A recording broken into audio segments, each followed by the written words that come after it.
नमस्कार, DD news में आपका स्वागत है। मैं हूं चंद्रशेखर जोशी और आइए सबसे पहले आपको दिखाते हैं इस वक्त की हेडलाइंस। जॉर्ज सोरोस के मुद्दे पर संसद में जारी है सत्ता पक्ष और कांग्रेस के बीच संग्राम। जेपी नड्डा ने फिर पूछा, जॉर्ज सोरोस और सोनिया गांधी का क्या है संबंध।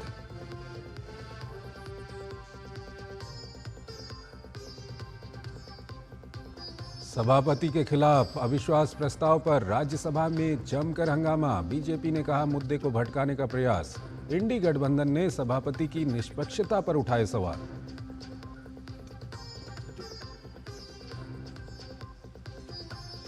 प्रधानमंत्री नरेंद्र मोदी ने स्मार्ट इंडिया हैकाथॉन 2024 के उद्घाटन के मौके पर प्रतिभागियों से किया वर्चुअल संवाद। कहा, युवा इनोवेटर्स के पास 21वीं सदी के भारत का नया विजन।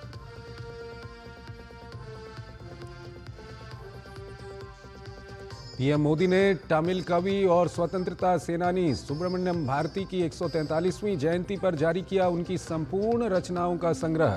कहा, सदियों में एक बार मिलता है सुब्रमण्यम भारती जैसा व्यक्तित्व।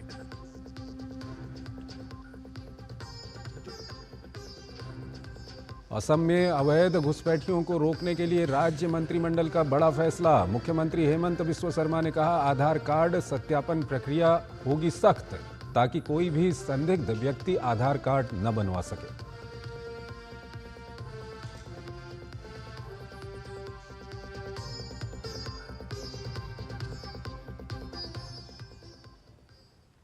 और आइए अब खबरों को विस्तार से देखते हैं। इंडी गठबंधन के द्वारा राज्यसभा के सभापति के खिलाफ लाए गए अविश्वास प्रस्ताव के मुद्दे पर आज भी संसद में काफी शोर शराबा हुआ। सरकार और बीजेपी ने कांग्रेस पर आरोप लगाया है कि वो सोरोस के मुद्दे पर घिर गई है, इसलिए ध्यान भटकाने की कोशिश कर रही है। मल्लिकार्जुन खड़गे ने सभापति पर फिर से पक्षपात करने का आरोप लगाया, तो बीजेपी कांग्रेस पर स्तरहीन राजनीति करने की बात कह रही है। सभापति पर संसद में संग्राम। विपक्ष के रवैये को बीजेपी ने बताया अस्वीकार्य। इंडी गठबंधन ने सभापति पर फिर उठाए सवाल। सभापति पर अविश्वास को बताया बीजेपी ने शर्मनाक। सभापति के खिलाफ विपक्ष के अविश्वास प्रस्ताव को लेकर राज्यसभा में बुधवार को जमकर हंगामा हुआ। संसदीय कार्य मंत्री किरेन रिजिजू ने कहा कि किसान के बेटे के खिलाफ यह रवैया स्वीकार्य नहीं है। कांग्रेस के नेता जॉर्ज सोरोस की भाषा बोलते हैं और जब देश के लिए काम करने की बात आती है तो सभापति के खिलाफ नोटिस देते हैं, इसलिए हम इस नोटिस का खंडन करते हैं। सरकार के आरोप पर विपक्षी सांसद नाराज हो गए और नारेबाजी करने लगे। हंगामा थमता ना देख सदन की कार्यवाही 12 बजे तक के लिए स्थगित कर दी गई। टेलीविजन में बाहर जाकर के पब्लिक के सामने में उपराष्ट्रपति का नाम लेकर के आप लोग बेमतलब से आरोप लगाते हैं। आप लोग इस सदन का सदस्य होने का लायक नहीं है। दरअसल राज्यसभा सभापति जगदीप धनखड़ और विपक्षी दलों के नेताओं के बीच टकराव चरम पर पहुंच गया है। विपक्ष ने धनखड़ को उनके कार्यकाल से हटाने के लिए अविश्वास प्रस्ताव का नोटिस दिया है। सत्ता पक्ष की ओर से राज्यसभा में नेता सदन जेपी नड्डा ने विपक्ष पर निशाना साधते हुए कहा कि इसकी सभी को निंदा करनी चाहिए। उन्होंने विपक्ष पर भी आसन का सम्मान नहीं करने का आरोप लगाया। सभापति के खिलाफ अविश्वास प्रस्ताव पर सत्ता पक्ष कांग्रेस पर निशाना साध रहा है तो इंडी गठबंधन सभापति की निष्पक्षता पर सवाल खड़े कर रहा है। सोरोस और कांग्रेस पार्टी की वरिष्ठतम नेतृत्व का क्या संबंध है और सोरोस और सोनिया गांधी, श्रीमती सोनिया गांधी जी का क्या संबंध है? सदन अगर डिसरप्ट होता है तो उसका सबसे बड़ा कारण हमारे चेयरमैन साहब है और दूसरों को वो सबक सिखाते हैं। देश के संसदीय इतिहास में ऐसी स्थिति ला दी है कि हमें उनके खिलाफ ये रेजोल्यूशन का नोटिस लाना पड़ा। अविश्वास प्रस्ताव के कई तकनीकी पहलू हैं और फिर विपक्ष बहुमत के जादुई आंकड़े से भी बहुत दूर है। तो फिर सवाल यही कौनता है कि आखिर विपक्ष ने अविश्वास प्रस्ताव लाया क्यों? सत्ता पक्ष का ये आरोप हो सकता है कि शायद फेस सेविंग के लिए विपक्ष अपनी एकजुटता दिखाना चाहता है। बीजेपी को इस मामले में अपने सहयोगी दलों का भी साथ मिल रहा है, वो भी कांग्रेस को कटघरे में खड़े कर रहा है। और अब विपक्षी दलों ने इस प्रस्ताव को पीछे लेना चाहिए और मुझे लगता है कि ये अपने लोकतंत्र का अपमान है। सरकार का मानना है कि मुद्दे को भटकाने के लिए कांग्रेस लगातार कोशिश कर रही है, इसलिए विपक्ष सभापति के खिलाफ अविश्वास प्रस्ताव लाने का प्रयास कर रही है। सरकार का कहना है कि सभापीठ के खिलाफ अविश्वास प्रस्ताव लाना देश की संप्रभुता के मुद्दे से राष्ट्र का ध्यान हटाने की योजना है। इसकी सभी को भर्त्सना करनी चाहिए। शैलेंद्र मिश्र और राजेश राज के साथ कुमार आलोक, डीडी न्यूज। कांग्रेस के साथ अमेरिकी अरबपति जॉर्ज सोरोस के संबंधों को लेकर बीजेपी लगातार मुखर है। आज राज्यसभा में नेता सदन जेपी नड्डा ने कांग्रेस पर देश विरोधी गतिविधियों में शामिल होने का आरोप लगाया और इस मुद्दे पर सदन में चर्चा की मांग की है। इस मामले पर राहुल गांधी ने भी सफाई दी और चर्चा में शामिल होने की बात कही। सोरोस पर जारी है संग्राम, राज्यसभा में फिर नहीं हुआ काम। बीजेपी ने कांग्रेस पर लगाया देश विरोधी ताकतों से रिश्ते का आरोप। कांग्रेस ने फिर की अडानी पर चर्चा की मांग। जॉर्ज सोरोस के साथ कांग्रेस के शीर्ष नेतृत्व की सांठगांठ के मुद्दे पर राज्यसभा में एक बार फिर जमकर हंगामा हुआ, जिसके कारण राज्यसभा की कार्रवाई बार बार बाधित हुई और अंत में पूरे दिन के लिए स्थगित करनी पड़ी। केंद्रीय मंत्री और नेता सदन राज्यसभा जेपी नड्डा ने इस मसले को उठाया। नेता सदन ने कहा कि ये गंभीर मुद्दा है और सदन में चर्चा होनी चाहिए। हमारे लोग इस बात को उठा रहे हैं कि सोरोस और कांग्रेस पार्टी की वरिष्ठतम नेतृत्व का क्या संबंध है और सोरोस और श्रीमती सोनिया गांधी जी का क्या संबंध है। बीजेपी का कहना है कि भोपाल कांड, अगस्ता वेस्टलैंड से लेकर सोरोस तक विदेशी लिंक से कांग्रेस के तार ही क्यों जुड़ते हैं। बीजेपी का कहना है कि कांग्रेस सभापति के खिलाफ अविश्वास प्रस्ताव तब लाई है जब उसके शीर्ष नेतृत्व पर देश विरोधी सोरोस के साथ रिश्तों के गंभीर आरोप लग रहे हैं। कांग्रेस की देश विरोधी गतिविधियां आज से नहीं, काफी पहले से चल रही हैं। कांग्रेस के शीर्ष नेतृत्व का संबंध हमेशा से निकलता आया है। याद करिए, यूनियन कार्बाइड वाले वॉरेन एंडरसन का किसके संबंध था? भोपाल गैस त्रासदी वाले 84 में कांग्रेस का। ओटावियो कॉट्रोची से किसका संबंध निकला? कांग्रेस के शीर्ष नेतृत्व का। गाइडो हेस्के के साथ किसका संबंध निकला?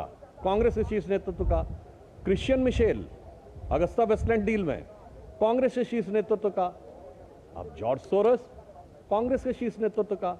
तो साहब, ये कहानी बहुत पुरानी है और ये यात्रा भी बहुत पुरानी है। सोरोस फाउंडेशन से पैसा लेकर देश को अस्थिर करने की जो षड्यंत्र है, उसमें सोनिया गांधी, राहुल गांधी और पूरा गांधी नेहरू परिवार उसमें संतृप्त है, संलिप्त है। जब इस विषय को पार्लियामेंट और पार्लियामेंट के बाहर उठाया गया तो आनन फानन में कहीं न कहीं विषय को डाइवर्ट करने के लिए, कहीं न कहीं इस विषय से अपने आप को दूर करने के लिए, भटकाने के लिए माननीय धनखड़ जी के खिलाफ एक नो कॉन्फिडेंस मोशन लाने का प्रस्ताव कांग्रेस और उनके कुछ घटक दलों ने लिया है। उधर कांग्रेस की तरफ से नेता विपक्ष लोकसभा राहुल गांधी खुद सफाई देने सामने आए और फिर से चर्चा की मांग की। वो तो आरोप लगाते जाएंगे। हमने कहा देखिए, हाउस चलना चाहिए, हमारी जिम्मेदारी नहीं है हाउस को चलानी, मगर हम कह रहे हैं कि हम 100% अब हाउस को चलाएंगे। सोरोस के मुद्दे को लेकर सत्र के दौरान उच्च सदन में सत्ता और विपक्ष के बीच गतिरोध जारी है। ऐसे में देखना होगा कि शीतकालीन सत्र में ये टकराव कब खत्म होता है। कुमार आलोक, शैलेंद्र मिश्र के साथ नीरज सिंह, डीडी न्यूज, दिल्ली। गतिरोध और हंगामे के बीच आज लोकसभा में कामकाज देखने को मिला। सुबह प्रश्नकाल और शून्यकाल चला तो कुछ विधेयकों पर सरकार की ओर से जवाब भी सामने आया। लोकसभा में रेलवे संशोधन बिल 2024 पारित हो गया तो आपदा प्रबंधन बिल 2024 पर भी चर्चा हुई। कैसा रहा आज विधायी कामकाज, ये रिपोर्ट देखिए। राज्यसभा में भले ही गतिरोध जारी है, लेकिन बुधवार को लोकसभा में काफी कामकाज हुआ। सुबह प्रश्नकाल में कई अहम सवालों के उत्तर संबंधित मंत्रियों द्वारा दिए गए। एआई से जुड़े सवाल के उत्तर में केंद्रीय मंत्री अश्विनी वैष्णव ने एआई के जिम्मेदारी से इस्तेमाल को लेकर उठाए गए कदमों की जानकारी दी। बड़े अच्छे इंस्टीट्यूशंस के अंदर मिलके 8 ऐसे प्रोजेक्ट्स बनाए गए जिन प्रोजेक्ट से टूल्स डेवलप हो जो रिस्पॉन्सिबल एआई के लिए काम आए। और एआई में बहुत सारे एथिकल इश्यूज भी है माननीय अध्यक्ष जी, उन एथिकल इश्यूज को भी एड्रेस करना जरूरी है और ये एक इमर्जिंग टेक्नोलॉजी है, इसलिए दुनिया भर में इस पे डिबेट भी है। महाराष्ट्र में रेलवे मंत्रालय का काम सचमुच अच्छा हो रहा है और उनकी टीम को मैं कॉम्प्लीमेंट करूंगी, क्योंकि रेलवेज ने सफाई, इनकी मैं हमेशा प्रशंसा इसलिए कर रही हूँ कि सफाई के मामले में रेलवेज ने बहुत अच्छा काम किया है। शून्यकाल के दौरान कई सांसदों ने सदन में अपनी बात रखी। कांग्रेस सांसद गौरव गरोई ने मणिपुर का मुद्दा उठाया, जिसके बाद लोकसभा दोपहर 2 बजे तक स्थगित भी करनी पड़ी। दोपहर बाद सदन में रेल मंत्री अश्विनी वैष्णव के उत्तर के बाद रेलवे संशोधन बिल 2024 पारित कर दिया गया। रेल मंत्री ने बताया कि विकसित देशों ने जो 20 साल में काम किया, वह काम मोदी सरकार ने भारत में 5 साल में किया है। 10,000 लोकोमोटिव और 15,000 किलोमीटर रेलवे ट्रैक पे कवच का काम ऑलरेडी काम चालू हुआ है। जो समृद्ध देशों ने, जो रिच कंट्रीज ने 20 साल में काम किया, वो भारत में 5 साल में काम करेंगे। सदन में आपदा प्रबंधन बिल 2024 पर भी चर्चा की गई। इस बिल के जरिए राष्ट्रीय और राज्य स्तर पर आपदा योजना तैयार करने के लिए राष्ट्रीय आपदा प्रबंधन प्राधिकरण और राज्य आपदा प्रबंधन प्राधिकरणों को सशक्त बनाने के प्रावधान हैं। 2047 तक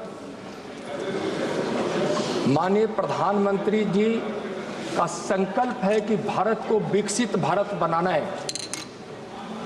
और उस संकल्प को पूरा करने के लिए जीरो कैजुअलिटी अप्रोच की नीति के साथ सरकार काम कर रही है। बिल पर चर्चा के दौरान सत्ता और विपक्ष के बीच नोकझोंक देखने को मिली, जिसके चलते सदन को स्थगित करना पड़ा। लोकसभा में परभड़ी के मुद्दे पर हंगामा हुआ, जिसके बाद सदन की कार्यवाही दिन भर के लिए स्थगित कर दी गई। कुमार आलोक और राजेश राज के साथ शैलेंद्र मिश्र, डीडी न्यूज। प्रधानमंत्री नरेंद्र मोदी ने आज स्मार्ट इंडिया हैकाथॉन 2024 के फाइनलिस्ट से संवाद किया। इस मौके पर पीएम मोदी ने अपनी सरकार के द्वारा बीते 1 दशक में युवाओं के लिए किए गए कामों का जिक्र किया। पीएम मोदी ने तकनीक और इनोवेशन के साथ युवाओं के लिए खुल रहे नए अवसरों को अपनाने की अपील की, तो वैश्विक चुनौतियों के लिए स्थानीय समाधान ढूंढने की बात भी कही। इंडिया हैकाथॉन 2024 के फाइनलिस्ट से प्रधानमंत्री ने बात की और उन्हें विकसित भारत की यात्रा के साथ साथ वैश्विक चुनौतियों के लिए भी नए समाधान ढूंढने के लिए प्रोत्साहित किया। प्रधानमंत्री ने कहा कि सरकार के प्रयास और युवाओं की आकांक्षाओं ने बीते 10 साल में नवाचार और अनुसंधान की दिशा बदल दी है। एक समय था जब सरकार ही देश की समस्याओं के समाधान का दावा करती थी, लेकिन अब ऐसा नहीं है। आज ऐसे हैकाथॉन के जरिए स्टूडेंट्स, टीचर्स और मेंटर्स को भी इन समाधानों से जोड़ा जा रहा है। ये भारत का नया गवर्नेंस मॉडल है और सबका प्रयास इस मॉडल की प्राण शक्ति है। साथियों, देश के अगले 25 सालों की पीढ़ी भारत की अमृत पीढ़ी है। आप सब पर विकसित भारत के निर्माण की जिम्मेदारी है और हमारी सरकार आज की इस पीढ़ी को हर साधन संसाधन सही समय पर देने के लिए कमिटेड है। अटल टिंकरिंग लैब, पीएम श्री और नई शिक्षा नीति ने देश में नवाचार और नवोन्मेष का परिवेश तैयार किया है। युवा पहले के मुकाबले ज्यादा समाधान लेकर सामने आ रहे हैं। जब से स्मार्ट इंडिया हैकाथॉन शुरू हुआ है, करीब 14 लाख स्टूडेंट्स ने स्मार्ट इंडिया हैकाथॉन में हिस्सा लिया है। इन छात्रों ने 2 लाख टीमें बनाकर करीब 3,000 प्रॉब्लम पर काम किया है। 6,400 से ज्यादा इंस्टीट्यूशंस, करीब 6,500 इंस्टीट्यूशंस इससे जुड़े हैं। इस हैकाथॉन की वजह से सैकड़ों नए स्टार्टअप्स का जन्म हुआ है और मैंने एक बात और नोट की है। 2017 में 2017 में स्टूडेंट्स की तरफ से 7,000 से ज्यादा आइडियाज सबमिट किए गए थे। इस बार इन आइडियाज की संख्या 57,000 से भी ज्यादा हो गई है। अनुसंधान के लिए research fund 1 lakh crore, IT park जैसे कदमों से भारत के युवाओं को नए अवसर मिल रहे हैं। केंद्र सरकार का मकसद है भारत का क्रिएटिव और यंग माइंड दुनिया के किसी भी देश के युवा से मुकाबला कर सके और वो विकसित भारत के निर्माण में सहयोगी हो। Bureau report, DD news. Tamil के प्रसिद्ध कवि सुब्रमण्यम भारती के संग्रह का प्रधानमंत्री ने विमोचन किया। ये 21 खंड में है, जिसे सेनी विश्वनाथन ने संकलित किया है। इसका मकसद भारती के लेखन से पूर्ण रूप से परिचित करवाना है। प्रधानमंत्री ने कहा कि भारत की संस्कृति और साहित्य के लिए स्वतंत्रता संग्राम की स्मृतियों और तमिलनाडु के गौरव के लिए बहुत बड़ा अवसर है। 21 खंडों में काल वरिसेलु भारतीयार पड़ैपुगळु का संकलन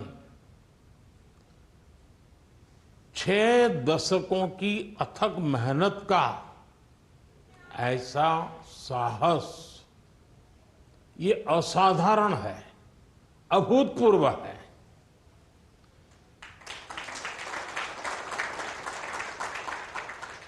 सीनी विश्वनाथ जी का ये समर्पण, ये साधना, ये परिश्रम,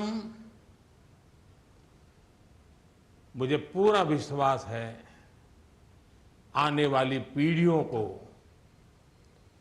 बहुत इसका लाभ मिलने वाला है। तमिल प्राचीनतम भाषाओं में से एक है। सरकार ने तमिल साहित्य को बढ़ावा देने के लिए अनेकों कदम उठाए हैं। इसी कड़ी में महाकवि सुब्रमण्यम की जीवन साधना, उनके दर्शन, उनके विचारों को लोगों तक पहुंचाने का काम किया जा रहा है। सुब्रमण्य भारती जी ऐसे महान मनीषी थे जो देश की आवश्यकताओं को देखते हुए काम करते थे। उनका विजन उतना व्यापक था। उन्होंने हर उस दिशा में काम किया जिसकी जरूरत उस कालखंड में देश को थी। भारतीयार केवल तमिलनाडु और तमिल भाषा की ही धरोहर नहीं है, वो एक ऐसे विचारक थे जिनकी हर सांस मां भारती की सेवा के लिए समर्पित थी। भारत का उत्कर्ष, भारत का गौरव, ये उनका सपना था। हमारी सरकार ने कर्तव्य भावना से भारतीयार जी के योगदान को जन जन तक पहुंचाने के लिए हो सके उतना प्रयास किया है। CII द्वारा आयोजित एक कार्यक्रम में बोलते हुए केंद्रीय वित्त मंत्री निर्मला सीतारमण ने कहा कि वैश्विक स्तर पर मुद्रास्फीति एक बड़ी चुनौती है और इसकी एक सबसे बड़ी वजह आपसी युद्ध होना है। युद्ध से बचना चाहिए। वित्त मंत्री ने कहा कि वैश्विक स्तर पर सरकार और उद्योग को मिलकर शांति बहाल करने के लिए काम करने की जरूरत है। Inflation globally is a big challenge, but inflation, as you know, doesn't respect borders. Inflation is so contagious that nowhere is any country's effort today is completely successful, because beyond its powers are inflation forces which come in, and therefore the primary cause, I would think, is the disruption, the skirmish, the war, and as a result world is facing a challenge which is reflected in very many ways in our economies. केंद्र में मोदी सरकार के बनने के बाद अपराध कर देश छोड़कर भागने वाले भगोड़ों पर नकेल कसने की प्रक्रिया लगातार जारी है। भारत ने पिछले 5 वर्षों में कई देशों से प्रत्यर्पण के जरिए 23 भगोड़ों को वापस लाई है। कई सांसदों ने भी विश्वास जताया है कि केंद्र सरकार के प्रयासों से सभी भगोड़े जल्द ही देश में वापस आएंगे। 14 से पहले और 14 से बाद के भारत में बहुत बड़ा अंतर है। पहले कोई भी अपराधी अपराध करके चला जाता था, लेकिन उसको लाना बड़ा मुश्किल होता था। लेकिन अब मोदी सरकार देश में है, बड़े से बड़ा भगोड़ा गब्बी चाहे देश के किसी भी कोने, दुनिया के किसी भी कोने में छुपा हो, पाताल में भी छुपा हो, तो उसको भी ढूंढकर देश में सलाखों के पीछे लाने का काम मोदी सरकार में हुआ है। देखिए, जो भी दोषी हैं और जो भारत छोड़ के गए हैं और दोषी हैं कानून के दायरे में, उनको यहाँ लाया जा रहा है। ये मोदी सरकार है, किसी को छोड़ेगी नहीं जो भारत से भागे हुए हैं और जिनके ऊपर कानूनी कसंजा सिका हुआ है। जितने भगोड़े हैं, आप ये रिकॉर्ड पर मैं रिपीट कर रहा हूँ, पाताल से भी जो गए हैं, जो छिपे हैं, वो सारे भगोड़े आएंगे। आप ये देख लीजिएगा, ये मोदी जी हैं, ये मोदी सरकार है। विदेश सचिव विक्रम मिस्री ने बुधवार को विदेश मामलों पर संसदीय स्थायी समिति की बैठक के दौरान अपने बांग्लादेश दौरे की जानकारी दी। वो 9 दिसंबर को ढाका गए थे। इस यात्रा के दौरान उन्होंने बांग्लादेश के अंतरिम सरकार के मुख्य सलाहकार मोहम्मद यूनुस, विदेश मामलों के सलाहकार तौहीद हुसैन के साथ मुलाकात की और अपने समकक्ष जशीम उद्दीन के साथ विदेश कार्यालय में परामर्श भी किया। विदेश सचिव ने इस बात पर भी जोर दिया कि बैठकों के दौरान यूनुस प्रशासन ने किसी भी समझौते की समीक्षा के बारे में कोई जिक्र नहीं किया। विदेश सचिव का ये दौरा ऐसे समय में हुआ जब बांग्लादेश में अल्पसंख्यकों, विशेष तौर पर हिंदू समुदाय के खिलाफ हिंसा, भड़काऊ बयानबाजी जैसी खबरें लगातार सामने आ रही हैं। अपनी यात्रा के दौरान विदेश सचिव ने बांग्लादेश में अल्पसंख्यकों के खिलाफ चरमपंथी बयानबाजी और हिंसा की घटनाओं को लेकर पड़ोसी देश के साथ नई दिल्ली की चिंताएं भी साझा की थी। बांग्लादेश की एक अदालत ने पुजारी चिन्मय कृष्ण दास की जमानत याचिका खारिज कर दी। बांग्लादेश सम्मिलित सनातन जागरण जोत के प्रवक्ता दास को देशद्रोह के आरोप में गिरफ्तार किया गया था। चटगांव मेट्रोपॉलिटन सेशन जज मोहम्मद सैफुल इस्लाम ने बुधवार को यह आदेश पारित किया। उन्होंने कहा कि याचिका इसलिए खारिज कर दी गई क्योंकि दास के पास अपनी ओर से किसी वकील का लेटर ऑफ अटॉर्नी नहीं था। इसमें यह भी उल्लेख किया गया है कि उनके वकील सुभाशीष शर्मा सुरक्षा कारणों से 3 दिसंबर को सुनवाई में शामिल नहीं हो सके।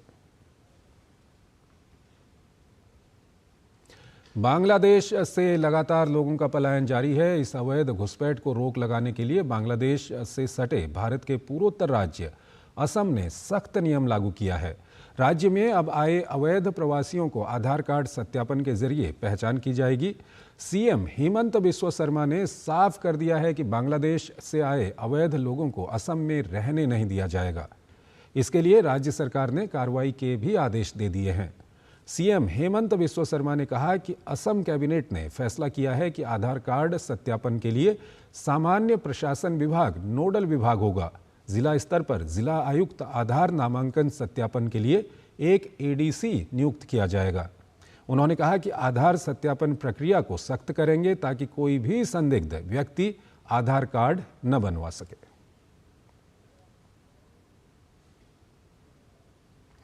लोकसभा में आपदा प्रबंधन संशोधन विधेयक 2024 पर चर्चा के दौरान भाजपा सांसद ज्योतिरादित्य सिंधिया और तृणमूल कांग्रेस के सांसद कल्याण बनर्जी के बीच तीखी बहस हो गई। कल्याण बनर्जी ने सिंधिया को लेडी किलर तक कह दिया। इस आपत्तिजनक शब्द को लोकसभा अध्यक्ष ने सदन की कार्यवाही से बाहर करने का आदेश दिया। दरअसल कल्याण बनर्जी ने सिंधिया पर कटाक्ष करते हुए कहा कि आप अच्छे दिखने वाले इंसान हैं, लेकिन आप खलनायक भी हो सकते हैं। इसके बाद दोनों नेताओं के बीच तीखी बहस देखने को मिली। केंद्रीय मंत्री ज्योतिरादित्य सिंधिया पर व्यक्तिगत टिप्पणी और नोकझोंक के दौरान 2 बार सदन स्थगित करना पड़ा। सदन में भाजपा महिला सांसदों ने टीएमसी सांसद की भाषा पर आपत्ति जताई और उनसे माफी मांगने की मांग की। भारतीय समुद्री विरासत सम्मेलन का उद्घाटन नई दिल्ली में हुआ। 2 दिनों तक चलने वाले इस कार्यक्रम की शुरुआत उपराष्ट्रपति जगदीप धनखड़ के संबोधन के साथ हुई। उपराष्ट्रपति ने भावी पीढ़ियों के लिए भारत की समुद्री विरासत को संरक्षित करने के महत्व पर जोर देते हुए कहा कि भारत को तीसरी सबसे बड़ी अर्थव्यवस्था बनाने में समुद्री क्षेत्र की अहम भूमिका होगी। ये रिपोर्ट देखिए। पोत परिवहन और जलमार्ग मंत्रालय ने पहले भारत समुद्री विरासत सम्मेलन 2024 का आयोजन किया। इस सम्मेलन में दुनिया भर के प्रमुख वक्ताओं, समुद्री विशेषज्ञों और विचारकों ने भारत की समुद्री परंपराओं पर चर्चा करने के साथ साथ उसका उत्सव मनाया। उपराष्ट्रपति जगदीप धनखड़ इस कार्यक्रम में शामिल हुए और उन्होंने कहा कि इस क्षेत्र में इस तरह की पहल से बहुत लाभ होगा। This gathering therefore is indicative that the initiative first of its kind in this domain will go a long way.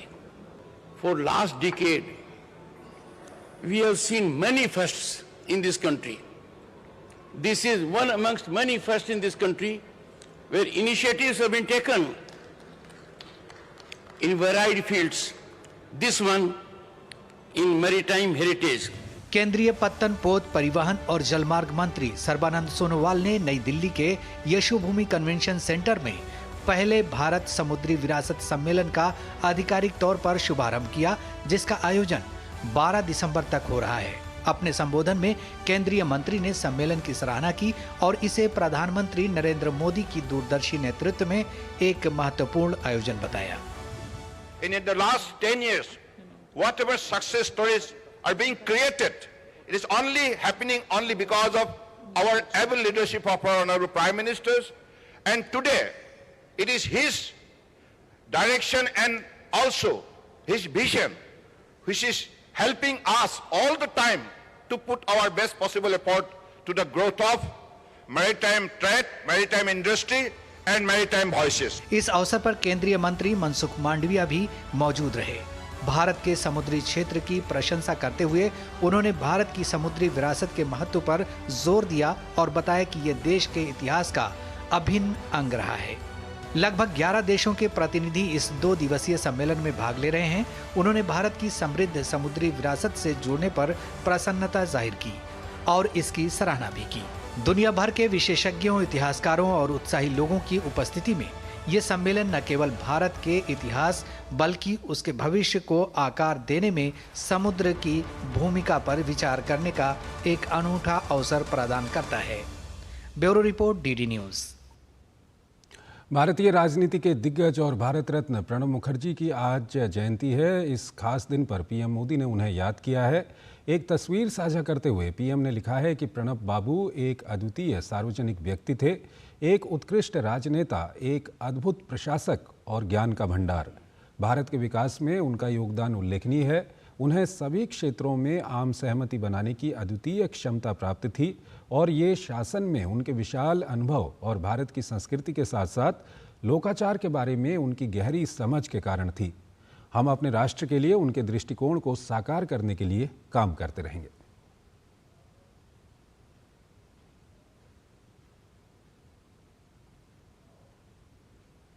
तो जैसा कि हमने आपको बताया कि भारत के पूर्व राष्ट्रपति प्रणब मुखर्जी की आज जयंती है। प्रधानमंत्री नरेंद्र मोदी सहित कई हस्तियों ने उन्हें श्रद्धांजलि अर्पित की है। प्रणब मुखर्जी और पीएम मोदी के बीच संबंध काफ़ी गहरे थे। उनकी बेटी शर्मिष्ठा मुखर्जी ने अपने पिता प्रणब मुखर्जी की जयंती पर कुछ किस्से साझा किए। उन्होंने बताया कि जब प्रणब दा को भारत रत्न दिया, उन्हें इस बात की बिल्कुल भी जानकारी नहीं थी, बल्कि एक पत्रकार के द्वारा ये जानकारी मिली थी।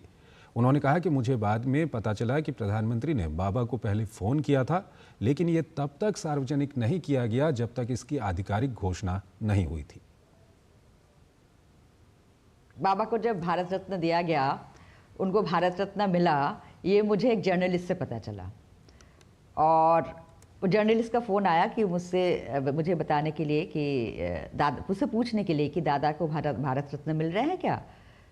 So I was about to dismiss it and say कि मुझे नहीं, I mean I don't think so. But then I thought कि और उससे 5 मिनट पहले मैं नीचे बाबा का साथ अपना उनका ऑफिस पे बैठ के मैं बात कर रही थी ऐसे। उसके बाद मैं अपने कमरे में आई जहाँ मोबाइल छोड़ गया था, तो मोबाइल में देखा बहुत सारे मिस्ड कॉल, तो इमीडिएटली एक जर्नलिस्ट का कॉल आ गया। तो मैं फिर से नीचे गई और फिर मैंने बोला कि बाबा तुम्हें भारत रत्न मिल रहे हैं, इसे पब्लिकली डिक्लेयर कर दिया क्या? I said, what do you mean publicly declare कर दिया? He said, हाँ, प्राइम मिनिस्टर थोड़ा देर पहले फ़ोन किया था तो उन्होंने कहा कि Bharat Ratna. So I said, prime minister मतलब मैं तुम्हारे साथ अभी 5 मिनट में बैठी हुई थी, 5 मिनट पहले से बैठी हुई थी, Prime Minister did not call during that time. So obviously he called before, and you didn't tell me that. He said, no, that's the protocol. Till the time, they announce it officially, I'm not supposed to tell anybody. वहीं शर्मिष्ठा मुखर्जी ने उस पल को भी साझा किया जब प्रणब दा को भारत रत्न दिया गया। उन्होंने बताया कि उस दौरान पीएम मोदी के चेहरे पर एक अलग ही खुशी थी। शर्मिष्ठा मुखर्जी ने ये भी बताया कि प्रणब मुखर्जी और प्रधानमंत्री मोदी के बीच संबंध राजनीतिक सीमाओं से परे थे। भारत रत्न जब मिली तो मैं बाद में उसका मैंने रिकॉर्डिंग देखा, राष्ट्रपति भवन से जो रिलीज किया।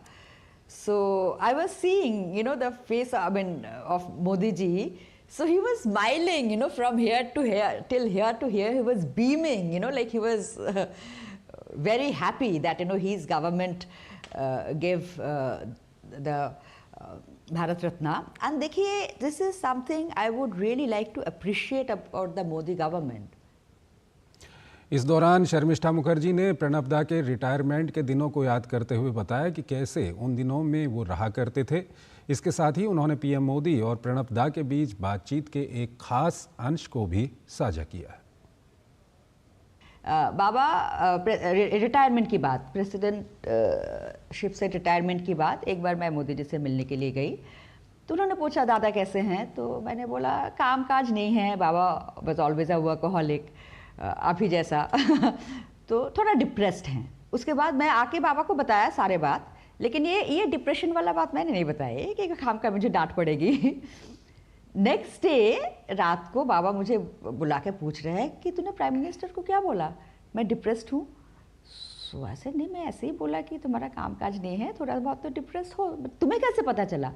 इसे नहीं, प्राइम मिनिस्टर ने मुझे फ़ोन किया कि क्या दादा आप डिप्रेस्ड हो, शर्मिष्ठा बता रही थी। said that Mr. Modi told him कि दादा आप डिप्रेस मत होइए, आप सेमिनार्स में जाते हैं, आप बहुत सारे इवेंट्स में जाते हैं, आपका जो बात है you just speak out your mind and your words of wisdom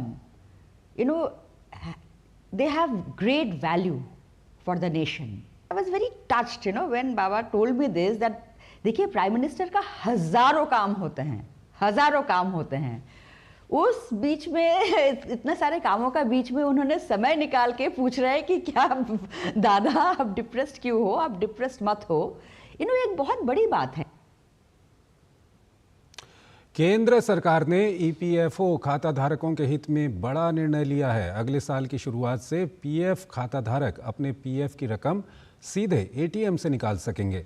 श्रम मंत्रालय देश के कर्मचारियों को बेहतर सर्विस देने के लिए अपने आईटी सिस्टम्स को लगातार अपग्रेड कर रहा है। ईपीएफओ खाता धारकों के लिए लिया गया ये फैसला ईपीएफओ 3.0 योजना के अंतर्गत लिया गया है। सरकार के इस फैसले की जानकारी देते हुए श्रम एवं रोजगार मंत्रालय की सचिव सुमिता डावरा ने कहा कि इस पहल से पैसे निकासी की प्रक्रिया काफ़ी आसान हो जाएगी। हालांकि एटीएम से केवल वही पैसा निकलेगा जिसके लिए कर्मचारियों द्वारा क्लेम फाइल किया गया होगा।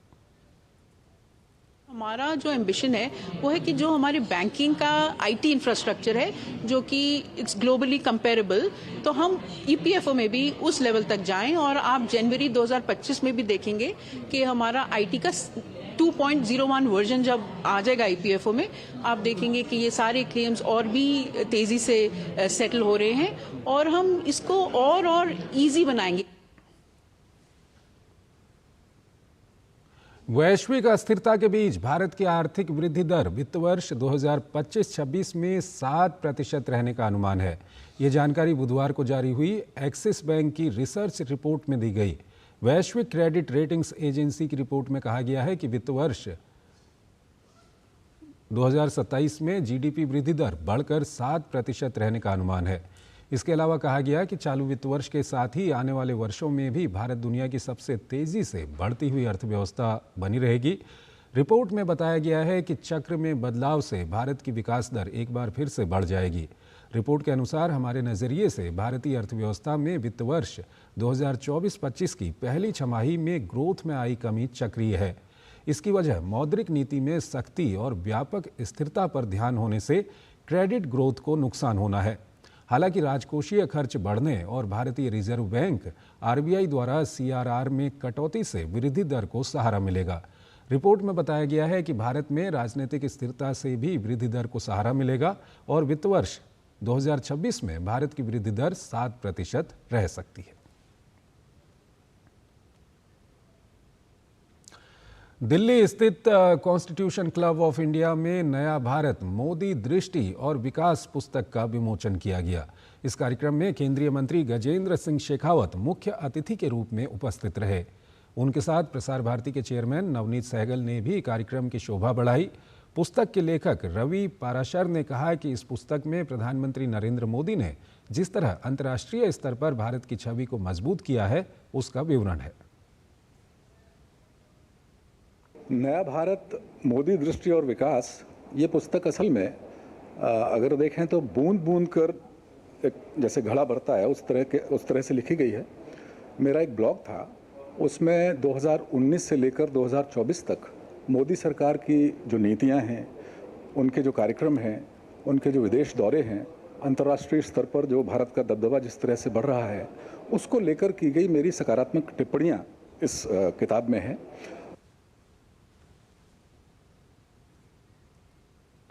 कार्यक्रम में अपने संबोधन के दौरान केंद्रीय मंत्री ने कहा कि भारत में धरातल पर योजनाओं को लाने की पद्धति मोदी सरकार ने शुरू की। माननीय प्रधानमंत्री नरेंद्र मोदी जी के नेतृत्व में जिस तरह से पिछले 10 साल ने भारत में प्रगति की है, वो निश्चित रूप से पूरे विश्व को उसने चमत्कृत किया है और पूरा विश्व का भारत की तरफ देखने का नज़रिया बदला है। और एक ऐसे कालखंड में जहां नकारात्मकता की राजनीति को आगे बढ़ाने की दृष्टि से व्यक्तिगत महत्वाकांक्षाओं की आपूर्ति को राष्ट्र हितों से ऊपर समझने वाले ऐसे लोग जब उस प्रयास में जुटे हैं, तब सम्मानीय मोदी जी की दृष्टि और विकास या विकास के लिए उनकी दृष्टि, ऐसे ब्लॉग्स का संकलन जो रवि पाराशर जी ने किया है, वो निश्चित रूप से अभिनंदन के योग्य है। प्रसार भारती के चेयरमैन नवनीत सहगल ने 10 सालों में भारत में हुए सकारात्मक परिवर्तन को लेकर लिखी पुस्तक के लिए लेखक को शुभकामनाएं दी। 10 वर्षों में हुए परिवर्तन और उस परिवर्तन के बारे में रवि पाराशर जी ने बहुत अच्छी एक पुस्तक का उन्होंने आलेखन किया है। उस पुस्तक के लिए उनको बहुत बहुत शुभकामनाएं। वित्त मंत्री निर्मला सीतारमण ने कांग्रेस नेता राहुल गांधी के भारत के बैंकिंग सेक्टर पर दिए गए बयान को झूठा और आधारहीन करार दिया है। वित्त मंत्री निर्मला सीतारमण ने बुधवार को सोशल मीडिया एक्स पर भारत के बैंकिंग क्षेत्र के प्रदर्शन का बचाव किया। उन्होंने जोर देकर कहा कि प्रधानमंत्री नरेंद्र मोदी के नेतृत्व में सार्वजनिक क्षेत्र के बैंकों ने ऐतिहासिक सुधारों और मजबूत नीतियों के माध्यम से अभूतपूर्व तरक्की की है। अपने सोशल मीडिया एक्स में सीतारमण ने आरोप लगाया कि यूपीए सरकार के समय फोन बैंकिंग का सहारा लेकर बैंकों पर दबाव बनाया गया, जिससे उनकी वित्तीय स्थिति खराब हो गई। उस दौर में पीएसबीज को एटीएम के रूप में इस्तेमाल किया गया, जहां बड़े उद्योगपतियों और राजनीतिक रसूखदारों को फायदा पहुंचाया गया। सीतारमण ने बताया कि मोदी सरकार ने पीएसबीज को पुनर्पूंजीकरण के तहत 3,26,000 करोड़ की सहायता प्रदान की, जिससे उनकी वित्तीय स्थिति मजबूत हुई और जनता का विश्वास बहाल हुआ। साथ ही पीएसबीज के माध्यम से सरकार और आम निवेशकों को लाभ पहुंचा, जिनके शेयरों से 56,534 करोड़ रुपए का लाभांश मिला। वित्त मंत्री ने मोदी सरकार की वित्तीय समावेशन नीतियों पर प्रकाश डालते हुए बताया कि 54 करोड़ जनधन खाते खोले गए और 52 करोड़ से अधिक गारंटी मुक्त ऋण प्रधानमंत्री मुद्रा योजना, stand up India, PM Svanidhi और पीएम विश्वकर्मा जैसी योजनाओं के तहत मंजूर किया गया। खास बात यह है कि पीएम मुद्रा योजना के तहत 68% लाभार्थी महिलाएं हैं, जबकि पीएम स्वनिधि में ये आंकड़ा 44% है। राष्ट्रीय जांच एजेंसी एनआईए को और मजबूत करने के लिए केंद्र सरकार द्वारा कई कदम उठाए गए हैं, जिसकी जानकारी केंद्रीय गृह राज्य मंत्री नित्यानंद राय ने राज्यसभा में एक प्रश्न के लिखित उत्तर में दी। राष्ट्रीय जांच एजेंसी की स्थापना राष्ट्रीय जांच एजेंसी अधिनियम 2008 के तहत 26/11 मुंबई हमलों के मद्देनजर केंद्रीय आतंकवाद निरोधी कानून प्रवर्तन एजेंसी के रूप में की गई थी। एनआईए एजेंसी भारत की संप्रभुता, सुरक्षा और अखंडता, राज्य की सुरक्षा, विदेशों के साथ मैत्रीपूर्ण संबंधों के साथ एनआईए अधिनियम 2008 की अनुसूची में निर्दिष्ट अंतर्राष्ट्रीय संधियों से संबंधित मामलों आदि को प्रभावित करने वाले अपराधों की जांच और मुकदमा चलाती है। भारत सरकार ने NIA संशोधन अधिनियम 2019 के माध्यम से NIA को भारत के बाहर किए गए भारतीय नागरिकों या भारतीय हितों से जुड़े अपराधों की भी जांच करने का अधिकार दिया है। इसके अलावा विस्फोटक पदार्थ अधिनियम 1908 मानव तस्करी, साइबर आतंकवाद और शस्त्र अधिनियम 1959 से संबंधित अपराधों की जांच करने के लिए NIA के अधिदेश का भी विस्तार किया गया है। NIA का मुख्यालय नई दिल्ली में है, जिसके गुवाहाटी और जम्मू में 2 क्षेत्रीय कार्यालय और पूरे देश में 21 शाखा कार्यालय हैं, जिनमें से 13 नए शाखा कार्यालय और 2 क्षेत्रीय कार्यालय पिछले 5 वर्षों के दौरान स्वीकृत किए गए हैं। NIA में वर्तमान में कुल 1901 स्वीकृत पद हैं, जिनमें से 664 पद पिछले 5 वर्षों के दौरान स्वीकृत किए गए हैं। केंद्र सरकार ने 2009-2010 के दौरान NIA को 12 करोड़ 9 लाख रुपए का फंड मंजूर किया था। वर्ष 2014-15 में ये आवंटन बढ़ाकर 91.32 करोड़ रुपए किया गया, जिसे अब चालू वित्त वर्ष 2024-25 में काफ़ी बढ़ाकर 394.66 करोड़ रुपए कर दिया गया है। अपनी स्थापना के बाद से NIA ने 640 मामले दर्ज किए हैं, जिनमें से 147 मामलों में फैसला सुनाया गया है, जिसमें सजा दर 95.23% है। सरकार ने देश भर में 51 NIA विशेष न्यायालयों को नामित किया है। राष्ट्रीय सुरक्षा को प्रभावित करने और खतरा पैदा करने वाले अपराधों की रोकथाम, जांच और अभियोजन में NIA की क्षमता बढ़ाने के लिए कई कदम उठाए गए हैं। सिंगापुर में चल रहे विश्व शतरंज चैंपियनशिप 2024 में भारत के डी गुकेश ने बुधवार को मौजूदा विश्व चैंपियन चीन के डिंग लिरेन के खिलाफ जीत हासिल करने के लिए हर संभव कोशिश की, लेकिन चीनी ग्रैंडमास्टर लिरेन ने अपना सर्वश्रेष्ठ रक्षात्मक खेल दिखाया और 13वें गेम में गुकेश को बराबरी पर रोक दिया। 13 राउंड के बाद डी गुकेश और डिंग लिरेन के बीच स्कोर लाइन 6-5, 6-5 से बराबर है। इस चैंपियनशिप में केवल एक और गेम शेष है। इससे पहले सोमवार को डिंग ने गुकेश को सफ़ेद मोहरों से हराया, जिससे उन्हें विश्व चैंपियनशिप श्रृंखला में बराबरी हासिल करने में मदद मिली। डिंग के पास गुरुवार को आखिरी बार सफ़ेद मोहरें होंगी। यदि चैंपियनशिप 14 राउंड के बाद टाई हो जाती है तो विजेता का फैसला फास्टर टाइम कंट्रोल के जरिए होगा।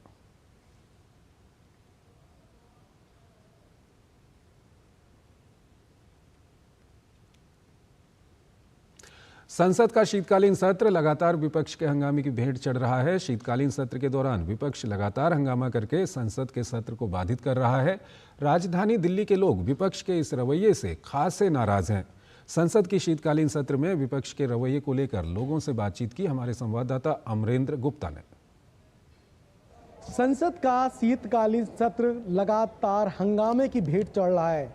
ऐसे में ये सवाल खड़ा होता है कि आखिर क्या वजह है कि जिन मुद्दों पर संसद में चर्चा होनी चाहिए उन मुद्दों से विपक्ष चर्चा करने के लिए भाग रहा है। आज इसी मुद्दे पर हम बात करते हैं राजधानी दिल्ली के कुछ लोगों से कि आखिर क्या वजह है जिसकी वजह से संसद नहीं चल पा रही है और विपक्ष का जो रवैया है उसको वो कैसे देख रहे हैं। प्रजातंत्र में विपक्ष की सबसे घटिया व्यवस्था और समय हम लोग देख रहे हैं। ऐसा हमने कभी भी प्रजातंत्र में नहीं देखा था कि विपक्ष इस भूमिका पे आए कि केवल संसद भवन के आगे आंदोलन करना, वो अपनी मांगों को सदन के अंदर भी रख सकते हैं, लेकिन सदन न चलने देना ये प्रजातंत्र का अपमान है और इसकी हम घोर निंदा करते हैं। सरकार जो भी कार्य कर रही है वो अच्छा कर रही है और ऐसे ही करना चाहिए ताकि हमारा देश ऊपर जाए। और विपक्ष रुकावट डाल रहा है बार बार, लेकिन विपक्ष को ऐसा नहीं करना चाहिए। कि विपक्ष को समझना चाहिए कि आम जनता की बहुत समस्याएं होती है और ये करने के लिए ही सब सांसद वहाँ बैठे रहते हैं, तो उनको पार्लियामेंट में हंगामा नहीं करना चाहिए। देखिए, संसद को चलने देना चाहिए। जिस तरह से विपक्ष हंगामा करा ना करे तो ज़्यादा बेहतर है, क्योंकि सारा देश और चाहते कि यहाँ देश की उन्नति हो, विकास हो, तो इसमें बाधा ना डाले। विपक्ष को संसद में आके हंगामा नहीं करना चाहिए। जो इम्पोर्टेंट मुद्दे हैं उसी पे उनको अपना पक्ष रखना चाहिए और युवाओं के लिए जो भी उनका कर्तव्य है उसे पूरा करना चाहिए। तो इस बुलेटिन में फिलहाल इतना ही। आप बने रहिए DD न्यूज़ के साथ। नमस्कार।